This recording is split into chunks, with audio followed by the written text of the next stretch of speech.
Sir అసలు అది అంటే కృష్ణరాజు గారికి ఎవరైనా వస్తున్నారని తెలిస్తే ముందు వచ్చి గుమ్మం దగ్గరికి వచ్చి వాళ్ళని ఏమో పలకరించి లోపలికి తీసుకెళ్ళడం, మళ్ళీ వెళ్తున్నప్పుడు కూడా బయట వరకు వచ్చి అంటే ఇది చూసి అందరూ అలా ఫీల్ అవుతున్నారు అనమాట. కృష్ణరాజు గారు మమ్మల్ని లోపలికి ఆహ్వానిస్తున్నారు అని. ఆ తర్వాత పెళ్లి కార్డులు కూడా ఫ్యాన్స్ అందరూ తీసుకొచ్చి అక్కడ పెట్టి సార్కి చెప్పి అక్కడ ఫోటోలు తీయించుకొని వెళ్ళటం.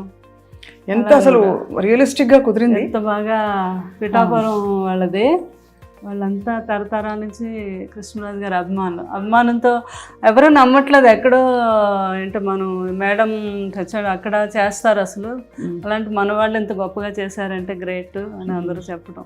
ఇప్పుడు కృష్ణరాజు గారు మరి బాహుబలి పెద్ద సినిమా చూసినప్పుడు ఏమనేవారు ప్రభాస్ గారికి? అసలు ఆనందం ఇంకా ఇంత అంతా కాదు కదా. ఇక్కడ బాహుబలి ఫోటో చూసి నేను అక్కడ అది ఫ్యాన్స్ అందరూ ఇస్తూ ఉంటారు, అది వాళ్ళు పాపం డై హార్ట్ ఫ్యాన్స్. మీరు వాజ్పేయి గారితో ఉన్న ఫోటో? అవునండి, అప్పుడు మా పెద్ద పాప ఫస్ట్ ఇయర్ ఆయన ఎవ్రీ బర్త్డేకి వెళ్ళే వాళ్ళం. నేను ఎంత బుజ్జి తల్లిలో ఉన్నారు. పెద్ద పాప అమ్మాయి అది. మీరు అవునండి, నేనా?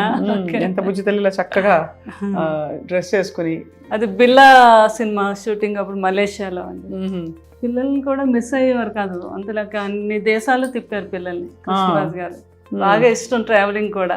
మరి అందరికి మంచి చెడు చెప్తారు. ప్రభాస్ గారిని ఎప్పుడు పెళ్లి చేసుకోమని చెప్పలేదా? గట్టిగా చెప్పారు నువ్వు చేసుకోవాలంటే సున్నితంగా అబ్బాయికి నువ్వు చూసావు కదా కన్నమ్మ, కన్నమ్మ మీ పెద్ద బాధ్యని ఎలా చూసుకుంటుందో అలా ఎప్పుడైనా కూడా భార్య అలా చూసుకుంటుంది భర్తని, ఎప్పటికైనా ఉండాలమ్మా ఆలోచించు అంటారా. అలాగే పెద్దబాజీ అంతే వాళ్ళ పెద్దబాజీ ఏం చెప్పినా కూడా అలాగే పెద్దబాజీ అనేవారు అనమాట ఆయన.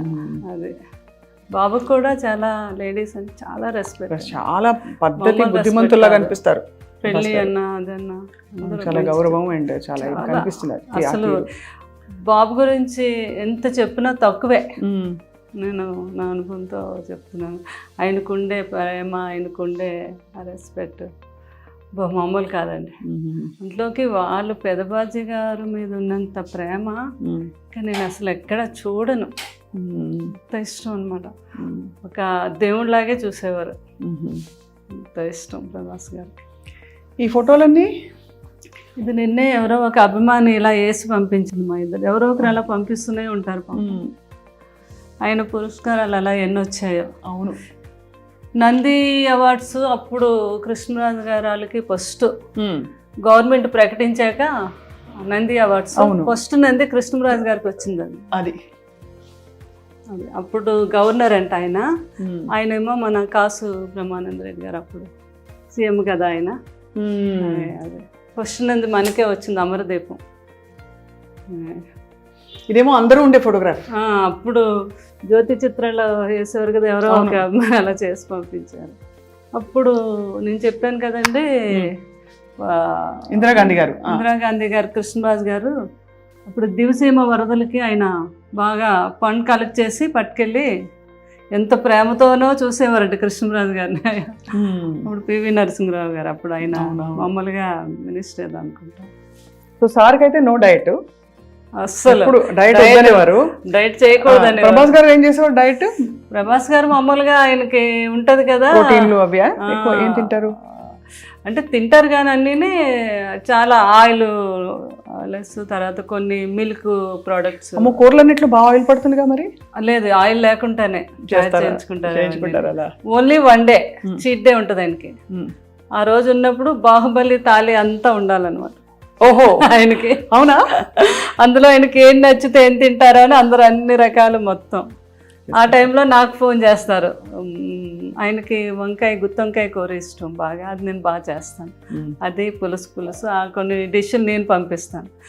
కన్నమ్మ ఈరోజు అన్ని డిష్లు ఎన్ని వచ్చినా నాకేమీ నచ్చలేదు, మీరు పంపించిన పులుసు వంకాయ కూర అదిరిపోయింది. అదే ఇంకా మీ మనసు నిండిపోతుంది మీకు. మరి మీరు డైటింగ్ చేస్తారా ఎప్పుడైనా? డైటింగ్ అంటే ఎన్నో సంవత్సరాల నుంచి నైట్ రైస్ తిన్నాను, ఏదో ఒక టిఫిన్. మధ్యాహ్నం మాత్రం బ్రౌన్ రైస్. బయటకు అది వెళ్ళినప్పుడు మాత్రం నో డైట్. సో ఇలా తీసుకెళ్లి గెస్ట్లని అక్కడ కూర్చునేవారా?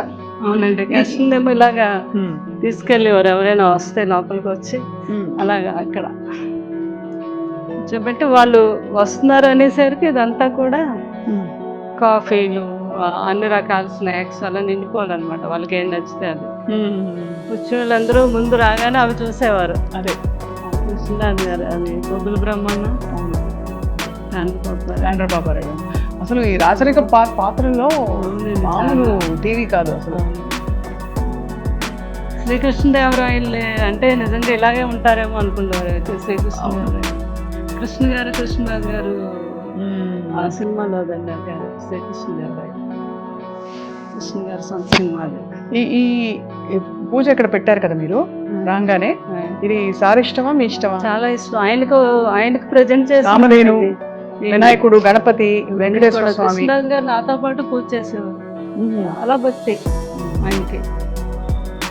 ఇప్పుడు ఇది అమ్మవారు అయితే ఎప్పుడు 50 years ఓల్డ్ అమ్మవారు.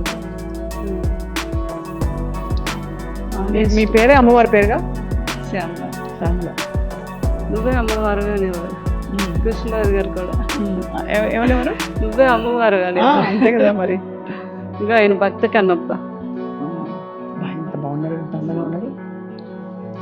ఎవరు పాప, మా రెండో పాప ఆర్కిటెక్చర్ బాగా ఇక్కడే మన పివి నరసింహరావు గారు అమ్మాయి, ఆ కాలేజీలోనే చదివింది రెండో అమ్మాయి. తను ఇప్పుడు కలికి కూడా చేసింది, ఆర్ట్ డైరెక్షన్ బాగా ఇంట్రెస్ట్ అమ్మాయికి. అవునా? రెండో అమ్మాయి. వాళ్ళు ఇప్పుడు అందరూ ఎవరైనా చిత్ర పరిశ్రమలో యాక్టివ్ గా ఉన్నారా? పెద్ద అమ్మాయి మూవీలు తీస్తుంది, అమ్మాయి ఏమో ప్రొడక్షన్ నేర్చుకుంది, మూవీస్ తీయాలని. కృష్ణరాజు గారిలో మనకు కూడా ఉంది కదా బ్యానర్. రెండో అమ్మాయి ఏమో ఆర్ట్ డైరెక్షన్. అలా బాగా ఉంటుంది అంట అమ్మాయి. కలికి మీకు ఏమనిపించింది? చూసారు కదా, అసలు అద్భుతం. ఇంకా అసలు సెకండ్ హాఫ్ అయితే అది ఒక అమోఘం అన్నమాట. బాబుని అలా లాస్ట్ లో అలా చూస్తే కృష్ణరాజు గారు కూడా చేశారు కదా ఆ క్యారెక్టర్. ఏ క్యారెక్టర్? మన కర్ణుడి క్యారెక్టర్. అవునవును.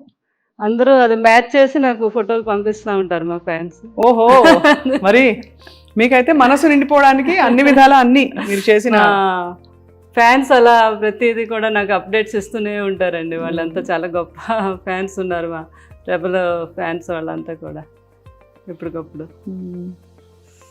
చాలా వాళ్ళ మనసు నిండిపోయింది. మిమ్మల్ని ఎక్కడైనా కష్టపెట్టి జ్ఞాపకాలు తీసుకొచ్చి. మా స్వప్న కూడా ఎంత మంచి యాంకరింగే కాదు, ఏదో ఇంట్లో ఫ్యామిలీ మెంబర్ అనమాట. నేను చూస్తూ ఉంటాను కదా, అదృష్టం మీరు అప్పుడే కాదు, నాకు 10 years నుంచి మీరు తెలుసు. మీరు మాట్లాడే విధానం మెయిన్ ఏంటంటే లేడీస్కి మీరు ఇచ్చే ఆ రెస్పెక్ట్, వాళ్ళతో మాట్లాడే ఆ విధానం, అందులో ఆ ప్రేమ కనిపిస్తూ ఉంటుంది. నాకు చాలా ఇష్టం.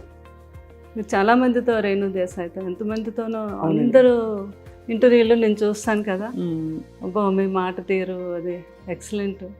చాలా థ్యాంక్స్. అంటే అంత మంచి స్వభావం మీద, అందుకే కృష్ణరాజు గారు ఆ రోజు మిమ్మల్ని ఎంతో అభినందించారు. నా అదృష్టం మీరు ఆ మాట అనడం. అటువంటి లెజెండ్ జీవితం గురించి తెలుసుకోవడానికి మాకు మళ్ళీ ఒక అవకాశం ఇచ్చారు. తప్పకుండా మీరు మీ గుండెలో ఎంత మీ వెనక కాదు, మీతో కలిసి మిమ్మల్ని మేము పట్టుకుని ఉన్నాం, మేము ఫ్యాన్స్ కూడా. అలాగే అండ్ మీ మంచితనానికి, మీ మంచి గొప్ప ప్రేమ పూరిత మనస్తత్వానికి తప్పకుండా మీ చుట్టూ ఎప్పుడో ప్రపంచం ఉంటుంది. ఎందుకంటే నేను కృష్ణరాజు గారు ఒక ట్రస్ట్ పెట్టారు, దాని గురించి కూడా చెప్దాం అనుకున్నాను. తప్పకుండా రండి ప్లీజ్, చెప్పండి. అది ఇలా రండి. షుగర్ మీద గ్యాంగ్రీన్ ఫామ్ అయ్యి చాలా మంది కాళ్ళు తీసేస్తారు కదా. అవును. ఆ కాళ్ళు తీయకుండా వైద్యం చేస్తున్నాను. లండన్లో ఉన్నారు ఒక డాక్టర్ గారు, వేణు కవత్తల అని. ఆయన మన ఒంగోలు వాస్తవులు. ఆయన కృష్ణరాజు గారికి వీరాభిమాని, ఇంకా ఒక ఆల్మోస్ట్ ఒక కొడుకులా అనమాట. అయితే మనకి కృష్ణరాజు గారు, మేము అప్పుడు లండన్ వెళ్ళినప్పుడు ఆయనతో పరిచయం ఏర్పడింది. ఆ తర్వాత మా మాటల్లోని ఇండియాకి రావటం, ఇక్కడ అప్పుడు కృష్ణరాజు గారు అన్నారు, మీరు మంచి డాక్టర్ కదా. ఆయన అక్కడ కింగ్స్ హాస్పిటల్లో ఈ డాక్టర్, ఏది మనకి గ్యాంగ్రీన్ వస్తే కాలు తీయకుండా ముందే దాన్ని ట్రీట్ చేయటం. దాని కృష్ణరాజు గారు అన్నారు, మీరు ఎక్కడో లండన్లో చేస్తున్నారు కానీ మన ఈ ప్రాంతాల వారు అంతా లండన్ రాలేదు, అది కాస్ట్లీ వైద్యం కూడా. మన ఇద్దరం కలిపి ఒక ట్రస్ట్ పెడదాం, ఎవ్రీ ఇయర్ నా బర్త్డే రోజు పెట్టుకొని మనకు సాధ్యమైనంత ఒక 2 ఆపరేషన్లు 4 ఆపరేషన్లు చేయిద్దాము అని. అలాగే సార్ ఇంతకన్నా మంచి ఇంకేముంటుందని UK ఇండియా ఫౌండేషన్ అని పెట్టాము. యు అంటే ఉప్పులపాటి మాది, కే అంటే ఆయనది కవర్తల, వేణు కవర్తల కదా. అవును, యూకే ఎలాగ ఆయన యూకే నుంచి వచ్చిన డాక్టర్, యూకే ఎంత కుదురుకొని చూడండి. అదే ఫౌండేషన్ అని పెట్టాము. తర్వాత ఏమో కృష్ణరాజు గారు అన్నారు, నేను అపోలోకి మాట్లాడతాను సంగీతారెడ్డి గారితో, మీరు 6 monthsకి ఒకసారి అపోలోకి కూడా వచ్చి చేయాలి ఆపరేషన్స్. మొత్తం అపోలో అందరితో మాట్లాడారు. ఇంత మంచి అవకాశం కృష్ణరాజు గారు, సంగీతారెడ్డి గారు అయితే ఎంత మెచ్చుకున్నారు. ఆయన అపాయింట్ చేసి అక్కడ ఆయన గవర్నమెంట్తో పర్మిషన్ తీసుకొని ఈ రోజుకి వచ్చి ఇక్కడ వీళ్ళు ఒక 4-5 కేసులు ఉంటే ఆయనకి అక్కడ కాల్ చేస్తారు, అక్కడ ఆయన సెలవు పెట్టి వచ్చి హైదరాబాద్ అపోలోలో చేసి వెళ్తూ ఉంటారు. ఇప్పుడు మరి ఎవరైనా చేయించుకోవాలంటే ఆయన కోసం ఎలా అపోలోకి వెళ్ళాలి? నేను మొన్న ఫస్ట్ కృష్ణరాజు గారు 1 year దానికి ఫస్ట్ టైం మొగల్తూరులో పెట్టాము మేము. ఇది చాలామంది అన్నారు జ్వరాలకి, క్యాన్సర్లు ఇవన్నీ అయితే వస్తారండి, ఈ కాళ్ళు ఇవన్నీ ఎవరు రారు, మీరు పెడుతున్నారు ఎందుకు, బాగా జరగదు అని అన్నారు. లేదు, మా పెద్దమ్మాయి మేము అక్కడ ఊర్లో డాక్టర్ వర్మ గారు అని ఆయన వేణు గారు కోఆర్డినేట్ చేసుకొని నేను ముందుగా వెళ్ళిపోయి అన్ని ఛానల్స్కి అన్నిటిలోని ఒక ఆటో పెట్టి మొత్తం ఒక 3 రోజులు వాళ్ళని దీని మీదే, ఇలాగ షుగర్ మీద చాలా డేంజర్, ఎవరికి ఏ ప్రాబ్లం ఉన్నా ఫలానా తారీఖు మేము అక్కడ చేస్తున్నాం, ఈ వైద్యం లండన్ నుంచి డాక్టర్లు వస్తున్నారు అని చెప్తే ఆ రోజు 2000 people వచ్చారు. బాబా, చాలా బాగా అరేంజ్ చేసాం మేము. అక్కడికక్కడే 20 మంది డాక్టర్స్ వెళ్ళాం. వేణుగారు ఇంకొక 2 డాక్టర్లు లండన్ నుంచి వచ్చారు, మాకు తెలిసిన ఒక డాక్టర్ దుబాయ్ నుంచి వచ్చారు, అపోలో వారు 4 డాక్టర్లు పంపించారు. ఇలా అంతా కలిపి 20 మంది డాక్టర్స్ అయ్యారు. చాలా అద్భుతంగా జరిగింది. ఫస్ట్ టైం కృష్ణరాజు గారు బర్త్డే రోజు January 20 చేసాము. అక్కడ ఒక 5-6 ఆపరేషన్స్ అక్కడే చేసేసాము. ఉన్న వాళ్ళందరికీ అక్కడే ట్రీట్మెంట్ చేయించేసి మందులు అన్నీ ఇచ్చాము. తర్వాత లేని వాళ్ళందరినీ అపోలోలో చేసామండి. దాన్ని ఇంకా పెద్దగా ఈ సంవత్సరం రేపు జనవరిని కూడా ఇది కంటిన్యూ చేస్తాం. యూకే ఇండియా ఫౌండేషన్ మీద చేయించుకోదగిన వాళ్ళందరికీ కూడా మన అపోలోకి మీరు కూడా చెప్పచ్చు ప్రేమ, అది స్వప్న గారు. ఎందుకంటే మీ అందరికీ తెలుసు ఎంతోమందికి తీసేశారు కాళ్ళు ఆ షుగర్ మీద. అయ్యో తెలుసండి, అవును మీకు తెలుసు కదా ఆ ప్రాబ్లం. అది మనం ఫస్ట్ టైము ఇండియాలో మనం చేయించింది మొగల్తూరులో. చాలా గొప్ప విషయం, అది మీరు కొనసాగిస్తున్నారు. ఇంకా బాగా కొనసాగించాలని గొప్ప వాళ్ళ సంకల్పాలు అలా కొనసాగుతాయి ప్రపంచంలో. మీ వంటి వారు ఆయన సహధర్మచారిణిగా నడిచారు కాబట్టి తప్పకుండా మీ ద్వారా చాలా మంచి పనులు వారి స్మరణలో జరుగుతాయని చెప్పి కోరుకుంటున్నాను. Thank you very much. మీరు కూడా బాగుండాలని నా ఆశీస్సులు, కృష్ణరాజు గారి ఆశీస్సులు ఎప్పుడు మీ అందరికీ ఉంటాయి.